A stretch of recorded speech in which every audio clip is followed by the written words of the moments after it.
How's it going, everyone? Welcome to Classy Tech. This video is going to show you how to set up all the picture modes and settings that you need for the LG C2 and G2, and this will work for previous models as well, although some of the naming of the settings is a little bit different. And before getting into the picture settings, I am going to go through some tips and other settings in the menus and everything as well.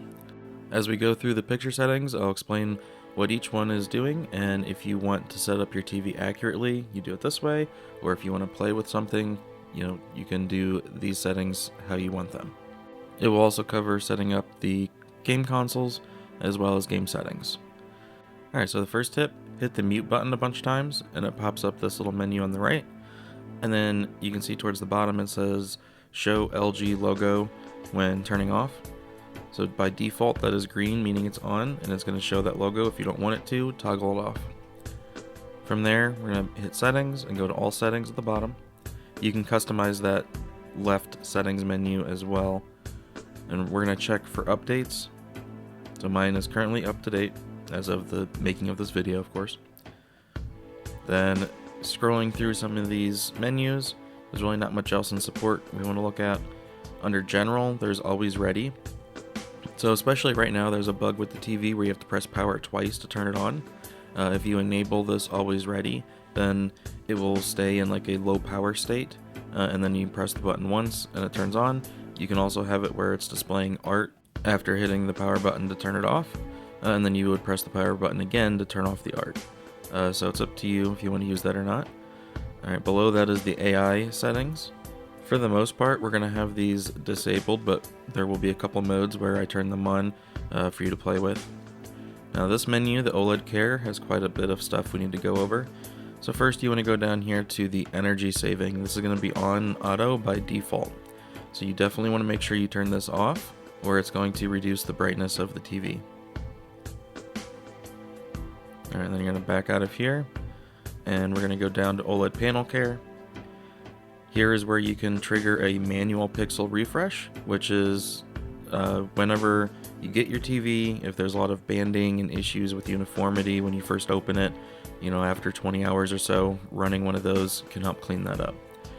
Alright, here with the screen move, you can see how much of the screen gets cropped so that it can move, so you want that disabled. And then the logo brightness, you might be able to see here how much it dims those little icons from sitting here at this menu. I recommend having it off. However, if you're afraid of burn-in, you can have it on low or high. Here are family settings if you're interested in that kind of stuff. And then under devices and TV management, you can find information about the TV, such as how many hours are on it.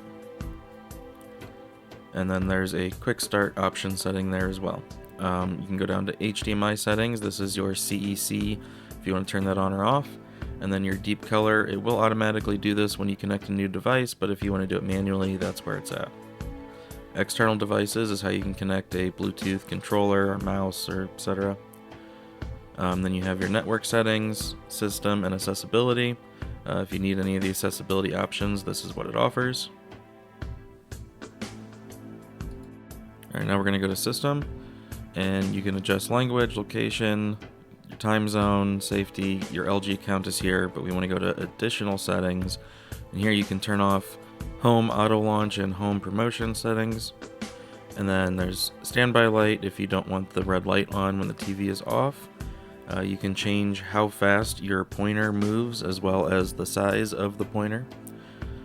And then there's advertisement settings and Live Plus, which is also data collecting for advertisements and stuff like that. So that's up to you if you want that stuff on or off. Alright, that's it for that menu, and if you need to do a factory reset to initial settings, right there is how you do that.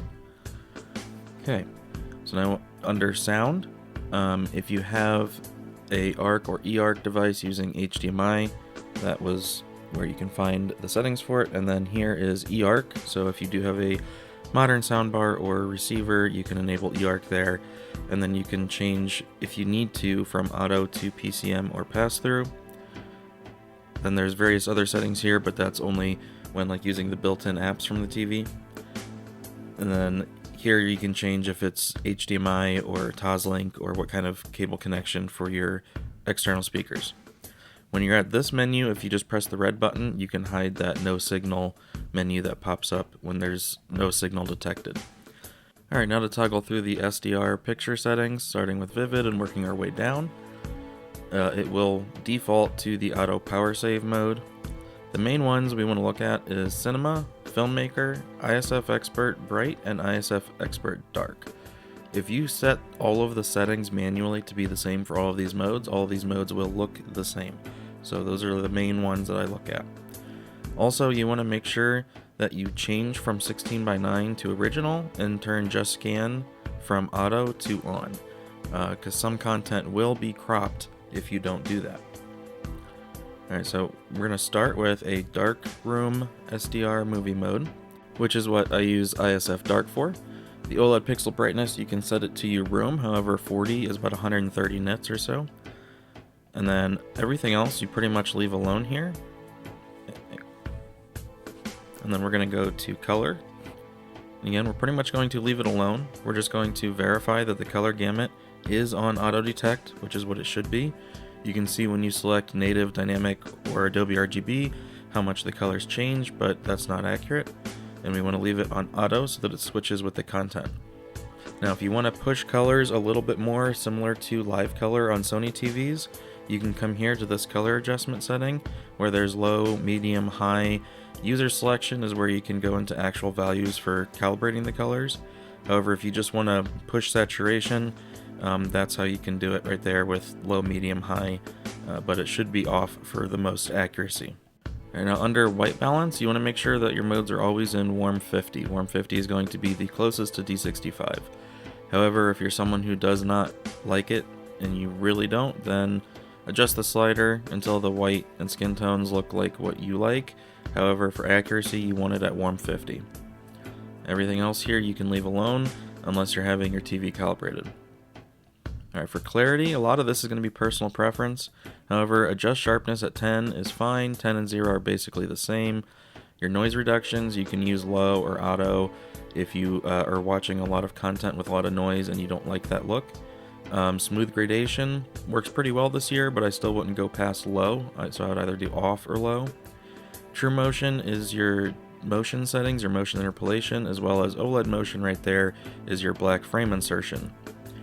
So from here, de-blur is going to affect your higher frame rate content, 50 or 60 Hz, and de-judder is your lower frame rate content, 24 and 30 Hz.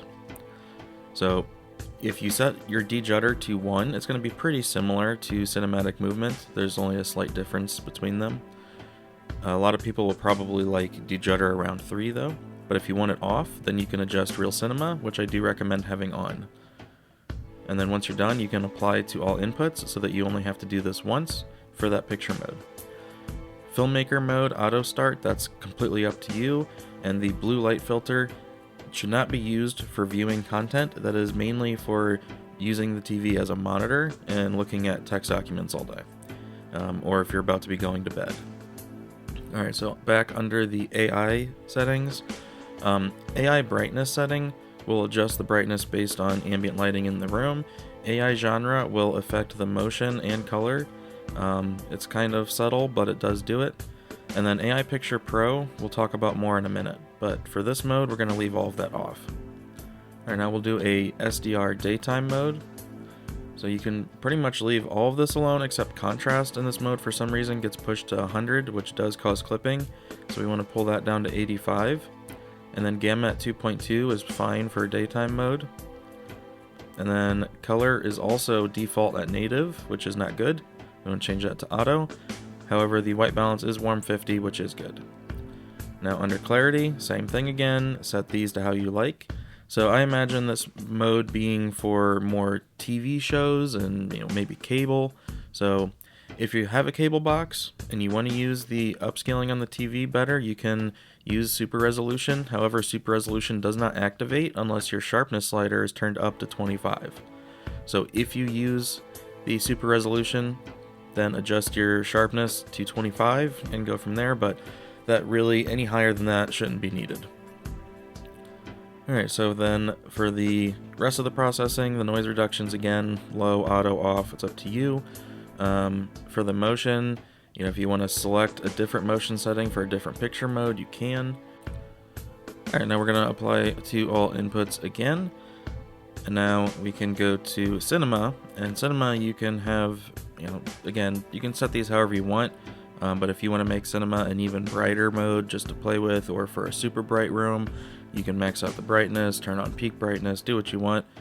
Again, still recommend the color temperature being at warm 50 and setting your clarity stuff however you like. You could use one of these for sports with a higher motion interpolation setting. You can use it for different types of content, switch back and forth, however you want to do it. Alright, now from here, we're going to switch over to the Xbox for a moment so we can do SDR game mode. Also going to show on the Xbox itself. This is how I have everything checked. I do not like Dolby Vision gaming, as I've explained in previous videos that you can find on my channel. So everything else is checked though, and before clicking on the HDR for games, we're going to do SDR. So you can see how blue this menu is, and for game mode we also need to switch this to original. Just Scan is already grayed out. And then we're going to go into the brightness. Now if you want to leave it at 90 or put it to 100, adjust the brightness to however you like for your SDR games. Everything else there is pretty much fine. Color depth is 55 in game mode. It really doesn't matter, you can just leave it alone there. Color gamut, just make sure that's an auto, and then our color temperature defaults to 0, which makes everything too blue. So we're going to change that down to warm 50. And then we're going to go to clarity, and you're going to see with ALLM, a lot of these settings are disabled. And you do not need super resolution on any 4K source. It doesn't do anything if it's a 4K source anyway. Alright, now we're going to go to general, and we're going to turn off AI brightness settings. So every time you make adjustments to a picture mode, you should check the AI settings because they can be on per picture mode. Now under game optimizer, we're just going to leave it in standard. If you want to play around with these settings, that's up to you. If you enable boost mode, it will change near black gamma and a couple other things. I mostly leave it disabled, especially because it does not do anything at all at 120 Hz. So on the Xbox, it has no effect. And then we want to have FreeSync Premium enabled. And then fine-tune dark areas can adjust your black level if it is too dark. Again, that's something you're going to have to play with, but for the most part, you can leave it disabled. And there's different picture profiles here. However, they do have behind-the-scenes setting changes that you cannot adjust. So the color and other things will be different when you select those different picture modes. So it's not like you can use them for different profiles and make them all similar and adjust certain things. There is stuff that you can't adjust with those. If you're on PC, that's where the ultra-wide support is. Alright, also if you want to see the refresh rate of the TV without bringing up the game bar, just hit the green button a bunch of times really fast. I think it's like 7 clicks, and you'll pop up the information in the corner. Alright, now to do HDR, you need to trigger HDR. So just on the Xbox or PlayStation, if you go into the HDR menu, and then you hit your TV settings, you'll see it's all blue again, because we've switched HDR, so we have to just check a few things here. The main one is we want to turn dynamic tone mapping to HGIG. HGIG is the best setting even for games that do not support HGIG when it comes to retaining highlight detail. Now we're going to go to white balance and set this back to warm 50. And you're just going to have to make sure that you set the HGIG settings on the console correctly, and any games with brightness sliders that you set those correctly. For the C2, you're going to be targeting 800 nits, and for the G2, it's going to be 1000 nits. We're going to copy all inputs again, and we're going to go down and check the AI settings. This time nothing was on. And under Game Optimizer, there's nothing else you need to do there. So on the Xbox or the PlayStation, when you're doing the black screen, you just want to turn it down all the way to 0. And then when you're doing these two white screens, as I said, for the C2, you're going to set it to 800. On the Xbox, you can pull both triggers and both bumpers at the same time, and then it'll bring up a little menu. And then on the G2, we're going to do 1000. And on the PlayStation, that means 14 clicks for the C2 and 15 clicks for the G2. Okay, now for HDR movies. Gonna cycle through the HDR movie setting options, and then also for HDR, do note The HDR is designed to be viewed in a dark room. So if you really want to see all shadow detail and dark areas, your area of viewing should be very dark. However, we will set up Cinema Home in a way that will lift the shadows a little bit if you have no other option. So to start with, we're going to be on Cinema and we're going to turn off dynamic tone mapping. You can see how much the image shifts here. So basically what happens is dynamic tone mapping on, for the most part, will lower the brightness to make the colors more saturated, whereas dynamic tone mapping off will have more brightness with a little bit less saturation in the colors in very bright color areas like fires. Now for color, we're just going to double check that we have warm 50 for the white balance, and then under clarity, with HDR content you really don't need a lot of these processing features, but if you still like the noise reduction, you can. This is, again, up to you. This is personal preference processing stuff. Smooth gradation I do leave at low. And then, again, motion settings are up to you, but this is going to be our accurate mode, so I like to have it off, with the exception of Real Cinema on for the 5.5 pull down. Alright, now we're going to apply this to all inputs, and now we're going to check the AI settings and have all of the AI settings disabled. But then we will set up Cinema Home with the AI settings and go over what they do. Also, I've noticed that on Cinema Home with the G2 and C2, if you have dynamic tone mapping enabled, it will actually get brighter than the cinema mode with dynamic tone mapping. So what this is going to do is in 1000 nit and lower content that doesn't really need as much tone mapping, it actually pushes the panel to be brighter than what it's supposed to be.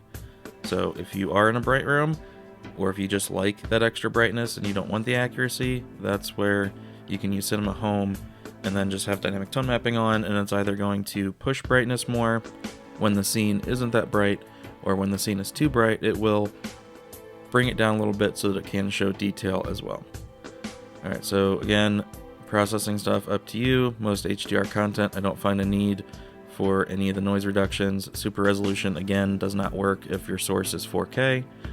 Smooth gradation at low. Motion settings, try out different ones. I know a lot of people like the cinematic movement. Okay, so for Cinema Home, you can see if we turn off all the AI stuff and then turn them on one at a time. It does take a few seconds for some of the AI stuff to trigger, so you're going to have it on and then toggle off to see what changes. So with AI genre selection, again, you'll see some of the color shift. And then AI brightness depends completely on your room and how bright or dark it is. If your room is really bright, it's supposed to lift the shadows a little bit. AI Picture Pro, I think, is bugged. I do have a previous video where it was working, and it actually was pretty interesting because it would target certain areas, like bright areas would get brighter, dark areas wouldn't get brighter, things like that. However, I haven't seen it do anything since that video, so I think an update may have disabled it for the time being, as they may be working on it, because I know the Dolby Vision Precision update is supposed to be coming soon, and it may be tied to that, so we'll have to see. And so once your modes are set up, you can toggle back and forth to see the changes, but you should do that in multiple scenes, as a scene like this that's really bright fire, it's going to make the Cinema Home seem darker but more colorful, but if you went to a darker scene, then it would be brighter. So just play around with them and see what you like. Alright, now we're going to go into Dolby Vision. So for Dolby Vision, you need to have Dolby Vision content playing to trigger the TV into Dolby Vision. Now we'll go through the picture modes again, and what we're going to do for this one is pretty similar. We're going to use Cinema for our accurate mode and Cinema Home for our daytime mode. But also, I did not touch on Dolby Vision Gaming earlier. If you are someone who likes Dolby Vision Gaming, you don't need to touch anything. The mode is already set up exactly as it should be. So on the Xbox, if you do have Dolby Gaming enabled, you don't have to mess with any of the settings. Okay, now for Cinema, for our main movie mode in Dolby Vision, again, everything's pretty much as it should be out of the box. You don't really need to touch anything at all. It's really just going to come down to the clarity menu and adjusting the processing as you see fit. But you can see it already defaults to warm 50, color 50, everything is right on the color and brightness tabs. If you want to play with the motion settings, again, that's all up to you. So cinema mode, don't have to do anything. I'm going to double check that the AI settings are off, and they are. Now we're going to switch over to Cinema Home. And again, Cinema Home is more of a daytime mode. The settings are already done as well with this mode. For the most part, there's a couple things we're going to change. However, Cinema Home needs the AI settings in order to enable Dolby Vision IQ, and then when the update comes out, the Dolby Vision IQ Precision.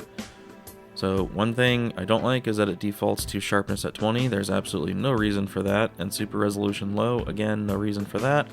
I mean, Dolby Vision content is pretty much all mostly newer content. It's going to be 4K. It doesn't need artificial sharpening. So you do your clarity settings how you like, apply to all inputs, and then go to the AI menu again. And you'll see that all of these are on. I believe that Dolby AI only needs the brightness setting enabled, but with Precision, I think the AI Picture Pro will need to be enabled. And then AI Genre is up to you. Again, it does alter things a little bit, and it can mess with the motion.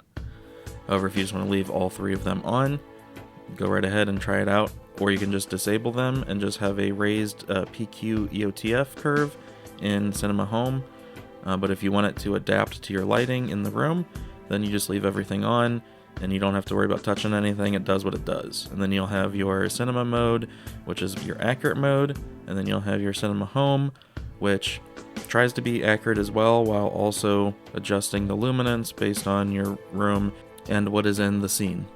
Alright, and now that's it. If you applied to all inputs, then you shouldn't have to really do anything else at this point. You can just enjoy the TV.